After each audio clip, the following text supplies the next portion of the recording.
एक दिन लोमड़ी लायला ने सोचा, जंगल के सब जानवर मुझे सबसे चालाक समझते हैं, लेकिन आज मैं सबको एक नया चाल दिखाऊंगी। उसने मगरमच्छ मिका को देखकर बोला, भाई तुम तो इतने बड़े हो, तुम्हें इतना खाना जरूरी नहीं। मगरमच्छ मिका समझ गया कि लोमड़ी कोई चालाकी कर रही है। उसने सर हिलाया और बोला, देखते हैं किसकी चालाकी चलती है।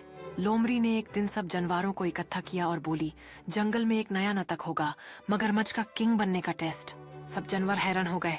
तो तथाइमुर बोला, मिथु मिथु, ये तो मजेदार होगा। कौवा कल्लू हंस के बोला, मिका किंग, ये कैसे होगा? हिरनहरी बोला, शायद लोमड़ी की कोई चालाकी हो। लेकिन जब सब नदी के पास इकट्ठा हुए, मगरमच्छ मिका चुपचाप पानी में चला गया। लोमड़ी को लगा कि मिका डर गया है। वो जोर से चीखी, देखो, मगरमच्छ डरता है इसलिए किंग नहीं बन सकता। लेकिन तभी पानी से मगरमच्छ मिका ने जोर से झपट मारा। लोमड़ी चौंक गई, गिर गई और सीधा पानी में जा पड़ी। सब जानवर जोर जोर से हंसने लगे। मगरमच्छ मिका मुस्कुराया और बोला, चालाकी सिर्फ तब तक चलती है जब तक सामने वाला तुमसे ज्यादा चालाक ना हो।